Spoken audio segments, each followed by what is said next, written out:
Welcome, dear students. Here we begin a new course on tourism studies, a historical perspective. As we all know, tourism is an integral part of our modern life today. We, the vast majority of the global community, are directly or indirectly a part of modern tourism industry. So in this first class, I am going to give you a very simple clarification on the term tourism and what are the definitions regarding this. പ്രിയപ്പെട്ട വിദ്യാർത്ഥികളെ, നമുക്കറിയാം ഇന്ന് ലോകത്ത് ഏറ്റവും കൂടുതൽ ചർച്ച ചെയ്യപ്പെട്ടുകൊണ്ടിരിക്കുന്ന ഒരു വിഷയമാണ് ടൂറിസം എന്ന് പറയുന്നത്. ലോകത്തുള്ള ജനങ്ങൾ നേരിട്ടോ അല്ലാതെയോ ഒരു വലിയൊരു ഭൂരിപക്ഷം ഈ ഒരു ടൂറിസത്തിൻ്റെ ഭാഗമായി കഴിയുന്നു. അല്ലെങ്കിൽ ആ രീതിയിൽ ടൂറിസം വളർന്നുകൊണ്ടിരിക്കുന്നു എന്ന് വേണം നമ്മൾ മനസ്സിലാക്കാൻ വേണ്ടിയിട്ട്. അതുകൊണ്ട് തന്നെ ടൂറിസത്തിൻ്റെ അനന്ത സാധ്യതകളെക്കുറിച്ചും അതിൻ്റെ ചരിത്ര പശ്ചാത്തലത്തെക്കുറിച്ചും പഠിക്കുക എന്നത് ഏതൊരു വിദ്യാർത്ഥിയെ സംബന്ധിച്ചിടത്തോളവും ഒരു അവിഭാജ്യ ഘടകമായിക്കൊണ്ടിരിക്കുകയാണ്. ഈ ഒരു സാഹചര്യത്തിൽ നമ്മളും ഈ ഒരു ടൂറിസത്തിൻ്റെ ഭാഗമായിട്ട് മാറുകയാണ്. ഇന്നത്തെ ഈ ഒരു ക്ലാസ്സിൽ പ്രധാനമായിട്ടും എന്താണ് ടൂറിസം എന്നതുകൊണ്ട് ഉദ്ദേശിക്കുന്നത്, അതോടൊപ്പം തന്നെ എന്തൊക്കെയാണ് വ്യത്യസ്ത തരത്തിലുള്ള ടൂറിസത്തിന് നമുക്ക് നൽകാവുന്ന നിർവചനങ്ങൾ എന്നതൊക്കെയാണ് നമ്മൾ ഇന്നത്തെ ഈ ഒരു ക്ലാസ്സിൽ ചർച്ച ചെയ്യാൻ വേണ്ടിയിട്ട് പോകുന്നത്. So welcome once again to the new course on tourism studies, a historical perspective. So, tourism is one of the world's fastest growing industries and a major foreign exchange and employment generation for many countries. It is one of the most remarkable economic and social phenomena. Very simply, we can define the term tourism is a travel for recreational leisure, business or any other purpose. Tourism is important and in some cases it is very vital for many countries such as Thailand, UAE, Malaysia, etc. നമുക്കറിയാം ഇന്ന് ലോകത്ത് ഏറ്റവും കൂടുതൽ വളർന്നുകൊണ്ടിരിക്കുന്ന ഒരു വ്യാവസായിക മേഖലയാണ് tourism എന്ന് പറയുന്നത്. ലോകത്താകമാനം സാമ്പത്തിക മേഖലയിലായാലും അതുപോലെ തന്നെ തൊഴിൽ മേഖലയിലായാലും ഒരുപാട് അനന്തമായ സാധ്യതകൾ ടൂറിസം നൽകുകയും ചെയ്യുന്നു. അതുകൊണ്ട് തന്നെ ഈ ഒരു ടൂറിസത്തെ നമുക്ക് ഒരു സാമ്പത്തിക സാമൂഹിക പ്രതിഭാസമായിട്ട് കാണാൻ വേണ്ടി സാധിക്കുന്നു. ഏറ്റവും ലളിതമായി നമുക്ക് ടൂറിസത്തെ പറയാൻ സാധിക്കുന്നത് അല്ലെങ്കിൽ ടൂറിസത്തെ നിർവചിക്കാൻ സാധിക്കുന്നത് ടൂറിസം എന്ന് പറയുന്നത് മാനസിക ഉല്ലാസത്തിന് വേണ്ടിയോ അതുമല്ലെങ്കിൽ ബിസിനസ്സിന് വേണ്ടിയോ അതുമല്ലെങ്കിൽ മറ്റേതെങ്കിലും തരത്തിലുള്ള ആവശ്യങ്ങൾക്കോ വേണ്ടി നടത്തുന്ന യാത്രകളെയാണ്. അല്ലെങ്കിൽ ഒരു സ്ഥലത്തു നിന്നും മറ്റൊരു സ്ഥലത്തേക്ക് യാത്രകൾ നടത്തുന്നു. അതിൻ്റെ ഉദ്ദേശം എന്ന് പറയുന്നത് ഒന്നുകിൽ ബിസിനസ് ആയിരിക്കാം, അതുമല്ലെങ്കിൽ മാനസിക ഉല്ലാസമായിരിക്കാം, അതുമല്ലെങ്കിൽ മറ്റേതെങ്കിലും തരത്തിലുള്ള ആവശ്യമായിരിക്കാം. ഇത്തരത്തിൽ നടത്തുന്ന യാത്രകളെയാണ് ടൂറിസം എന്നുള്ള ലേബലിൽ നമ്മൾ കാണുകയും ചെയ്യുന്നത്. ടൂറിസം എന്ന് പറയുന്നത് വളരെ പ്രധാനപ്പെട്ട ഒന്നാണ്. അതുപോലെ തന്നെ ചില രാജ്യങ്ങൾക്ക് ഒരിക്കലും മാറ്റിവെക്കാൻ സാധിക്കാത്ത ഒരു മേഖല കൂടിയാണ് ടൂറിസം എന്ന് പറയുന്നത്. ഉദാഹരണത്തിന് തായ്ലൻഡ്, UAE, മലേഷ്യ പോലെയുള്ള രാജ്യങ്ങൾക്ക് ഇതൊരിക്കലും തന്നെ മാറ്റി നിർത്തപ്പെടാൻ സാധിക്കാത്ത ഒരു അവിഭാജ്യ ഘടകമായിട്ട് ടൂറിസം മാറിയിരിക്കുന്നു. So the word tour is derived from the Latin word tornus, meaning a tool for making a circle. Tourism may be defined as a movement of people from their normal place of residence to another place with the intention to return for a minimum period of 24 hours to a maximum of 6 months for the sole purpose of leisure and pleasure. നമുക്കറിയാം tour എന്ന് പറയുന്ന വാക്ക് Latin വാക്കായിട്ടുള്ള ടോർനസിൽ നിന്നും ഉത്ഭവിച്ചതാണ്. ടോർനസ് എന്നതുകൊണ്ട് അർത്ഥമാക്കുന്നത് ഒരു ചക്രം അല്ലെങ്കിൽ ഒരു സർക്കിൾ നിർമ്മിക്കാനുള്ള ഒരു ടൂൾ എന്നുള്ള രീതിയിലാണ് ഇത് അർത്ഥമാക്കുന്നത്. അതായത് നമുക്കറിയാം ടൂർ എന്ന് പറയുന്നത് ഒരു സ്ഥലത്ത് നിന്നും മറ്റൊരു സ്ഥലത്തേക്ക് യാത്ര നടത്തുന്നു. ആ സ്ഥലത്ത് നിന്ന് തിരിച്ച് നമ്മൾ പുറപ്പെട്ട സ്ഥലത്തേക്ക് തിരിച്ചെത്തുകയും ചെയ്യുന്നു. ഇതൊരു ചക്രമായിട്ട് അല്ലെങ്കിൽ ഒരു സർക്കിളായിട്ട് മാറുന്നു. ഈ ഒരു സർക്കിളിനെയാണ് ഇവിടെ സർക്കിൾ അല്ലെങ്കിൽ ചക്രം എന്നതുകൊണ്ട് ഇവിടെ ഉദ്ദേശിക്കുന്നത്. അപ്പോൾ ഈ ഒരു ചക്രം നിർമ്മിക്കാൻ വേണ്ടിയിട്ടുള്ള ഒരു ടൂൾ എന്നാണ് ടോർനസ് എന്നുള്ള വാക്കിൻ്റെ അർത്ഥമെന്ന് പറയുന്നത്. അപ്പോൾ ആ ഒരു വാക്കിൽ നിന്നാണ് ടൂർ എന്ന് പറയുന്ന ഇംഗ്ലീഷ് പദം രൂപപ്പെടുകയും ചെയ്തിട്ടുള്ളത്. ടൂറിസത്തിന് നമുക്ക് മറ്റൊരു തരത്തിൽ കൂടി നിർവചിക്കാവുന്നതാണ്. അതായത് ഒരാൾ തൻ്റെ സ്വന്തം സ്ഥലത്ത് നിന്ന് അല്ലെങ്കിൽ തൻ്റെ ജീവിക്കുന്ന സ്വന്തം നാട്ടിൽ നിന്ന് തിരിച്ചു വരിക എന്നുള്ള ഉദ്ദേശത്തോടു കൂടിയിട്ട് മറ്റൊരു സ്ഥലത്തേക്ക് യാത്ര നടത്തുകയും 24 മണിക്കൂറിനും 6 മാസത്തിനുമിടയിൽ അവിടെ താമസിക്കുകയും ചെയ്യുന്നതിനെയാണ് ടൂറിസം എന്നതുകൊണ്ട് അർത്ഥമാക്കുന്നത്. ഒന്നുകൂടി പറയുകയാണ്, ടൂറിസം എന്ന് പറയുന്നത് ഒരാൾ തൻ്റെ സ്വന്തം സ്ഥലത്ത് നിന്ന് മറ്റൊരു സ്ഥലത്തേക്ക് തിരിച്ചു വരിക എന്നുള്ള ഉദ്ദേശത്തോടു കൂടി യാത്ര തിരിക്കുകയും കുറഞ്ഞത്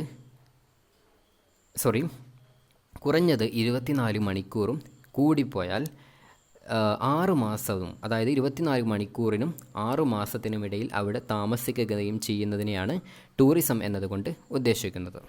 നമുക്ക് മറ്റൊരു തരത്തിലുള്ള നിർവചനങ്ങൾ എന്തൊക്കെയാണെന്നുള്ളത് നോക്കാം.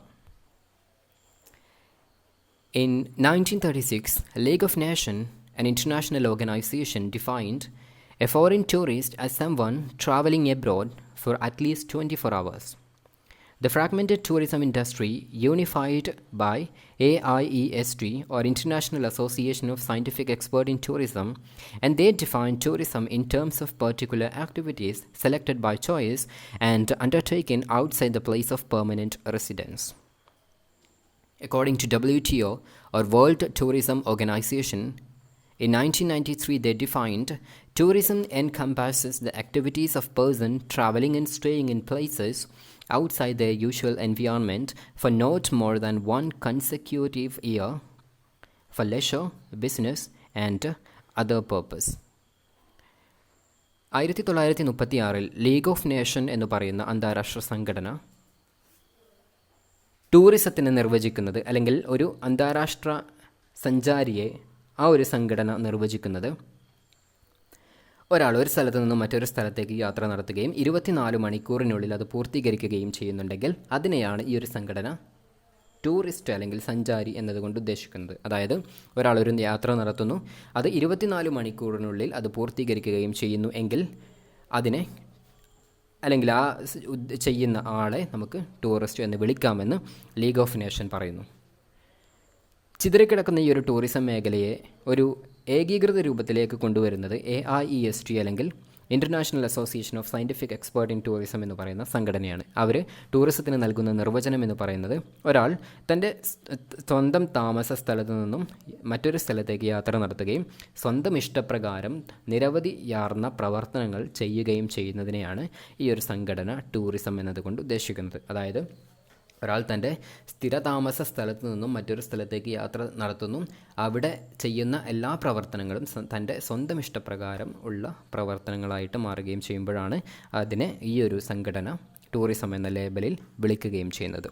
ഇനി 1993 വേൾഡ് ടൂറിസം ഓർഗനൈസേഷൻ, അന്താരാഷ്ട്ര ടൂറിസം സംഘടന, ഈ ഒരു ടൂറിസത്തെ നിർവചിക്കുന്നത് ഇത്തരത്തിലാണ്. അതായത് ഒരാൾ തൻ്റെ സ്വന്തം താമസ സ്ഥലത്തു നിന്നും മറ്റൊരു സ്ഥലത്തേക്ക് യാത്ര നടത്തുകയും 1 വർഷത്തിൽ താഴെ അവിടെ താമസിക്കുകയും ചെയ്യുന്നതിനെയാണ് വേൾഡ് ടൂറിസം ഓർഗനൈസേഷൻ ടൂറിസം എന്നതുകൊണ്ട് ഉദ്ദേശിക്കുന്നത്. ഇത് മാനസിക ഉല്ലാസത്തിന് വേണ്ടിയോ ബിസിനസ്സിന് വേണ്ടിയോ അല്ലെങ്കിൽ മറ്റേതെങ്കിലും തരത്തിലുള്ള പ്രവർത്തനങ്ങൾക്ക് വേണ്ടിയോ ആകാവുന്നതാണ്. അപ്പോൾ ഒന്നുകൂടി പറയുകയാണ്, മാനസിക ഉല്ലാസത്തിന് വേണ്ടിയോ ബിസിനസ്സിന് വേണ്ടിയോ അതുമല്ലെങ്കിൽ മറ്റേതെങ്കിലും തരത്തിലുള്ള പ്രവർത്തനങ്ങൾക്കോ വേണ്ടി ഒരാൾ മറ്റൊരു സ്ഥലത്തു നിന്നും അല്ലെങ്കിൽ തൻ്റെ സ്വന്തം സ്ഥലത്തു നിന്നും മറ്റൊരു സ്ഥലത്തേക്ക് യാത്ര നടത്തുകയും 1 വർഷത്തിൽ താഴെ അവിടെ താമസിക്കുകയും ചെയ്യുന്നതിനെയാണ് ടൂറിസം എന്നതുകൊണ്ട് WTO ഉദ്ദേശിക്കുന്നത്. Next we have the Tourism Society of Britain. According to this organization, tourism is a temporary short period movement of people to destination outside the places where they normally live and work, and the activities during this stay at these destinations. So this definition includes the movement of people for all purposes. Tourism society of Britain എന്ന് പറയുന്ന സംഘടന അവർ ടൂറിസത്തിന് നൽകുന്ന നിർവചനം എന്ന് പറയുന്നത്, tourism എന്ന് പറയുന്നത് ഒരു താൽക്കാലിക പ്രവർത്തനമാണ്. അതായത് ഒരു സ്ഥലത്ത് നിന്നും ഒരാൾ മറ്റൊരു സ്ഥലത്തേക്ക് യാത്ര നടത്തുകയും അതൊരു താൽക്കാലിക ഉദ്ദേശത്തോടു കൂടി അല്ലെങ്കിൽ സ്ഥിരതാമസമാക്കാൻ വേണ്ടിയിട്ടല്ല, താൽക്കാലികത എന്നുള്ള ഉദ്ദേശത്തോടു കൂടി ഒരാൾ തൻ്റെ നാട്ടിൽ നിന്നും മറ്റൊരു നാട്ടിലേക്ക് യാത്ര ചെയ്യുകയും അതുപോലെ തന്നെ അവിടെ നിരവധി തരത്തിലുള്ള പ്രവർത്തനങ്ങൾ ചെയ്യുകയും ചെയ്യുന്നതിനെയാണ് tourism society of Britain tour അല്ലെങ്കിൽ ടൂറിസം എന്നതുകൊണ്ട് ഉദ്ദേശിക്കുകയും ചെയ്യുന്നത്. ഇത് എല്ലാ തരത്തിലുള്ള ആവശ്യങ്ങളിലെയും ഇതിൻ്റെ പരിധിയിൽ ഉൾപ്പെടുത്താവുന്നതാണ് എന്നും ഈ സംഘടന കൂട്ടിച്ചേർക്കുകയും ചെയ്യുന്നു. നമുക്കറിയാം സെപ്റ്റംബർ 27 ലോകത്താകമാനം വേൾഡ് ടൂറിസം ഡേ ആയിട്ട് ആചരിക്കുകയും ചെയ്യുന്നത്. 1970 ഈ ഒരു ദിവസം വേൾഡ് ടൂറിസം ഡേ ആയിട്ട് തിരഞ്ഞെടുക്കുകയും ചെയ്തിട്ടുള്ളത്. ഇതിൻ്റെ ഉദ്ദേശം എന്ന് പറയുന്നത്, അല്ലെങ്കിൽ ഈ ഒരു ദിവസം ആചരിക്കാനുള്ള ഒരു ഉദ്ദേശം എന്ന് പറയുന്നത്, to raise awareness of the role of tourism within the international community. ലോകത്താകമാനം ടൂറിസത്തിൻ്റെ റോളിനെ കുറിച്ച് അല്ലെങ്കിൽ ടൂറിസത്തിൻ്റെ പ്രാധാന്യത്തെക്കുറിച്ചുള്ള ഒരു അവബോധം ജനങ്ങൾക്കിടയിൽ വളർത്തിയെടുക്കുക എന്നുള്ളതാണ് ഈ ഒരു ദിവസം ആചരിക്കുന്നതിന് പിന്നിലുള്ള ഉദ്ദേശം എന്ന് പറയുന്നത്. So these are the major definitions on the term tourism. പ്രധാനപ്പെട്ടിട്ടുള്ള ടൂറിസവുമായി ബന്ധപ്പെട്ട നിർവചനങ്ങൾ ഇവയൊക്കെയാണ്.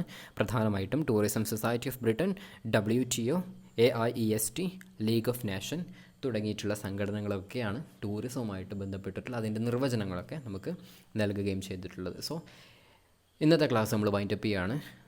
ഇനി നെക്സ്റ്റ് ക്ലാസ് എന്ന് പറയുന്നത് ടൂറിസത്തിൻ്റെ മറ്റ് മേഖലകൾ, പ്രധാനമായും അതിൻ്റെ സ്കോപ്പുകൾ, അതിൻ്റെ നേച്ചർ ആൻഡ് ക്യാരക്ടറിസ്റ്റിക്സ്, അതുപോലെ ടൂറിസത്തിൻ്റെ വളർച്ചയെ സ്വാധീനിച്ചിട്ടുള്ള ഘടകങ്ങൾ തുടങ്ങിയ കാര്യങ്ങളൊക്കെയാണ് നമ്മൾ ഇനി നെക്സ്റ്റ് ചർച്ച ചെയ്യാൻ വേണ്ടിയിട്ട് പോകുന്നത്.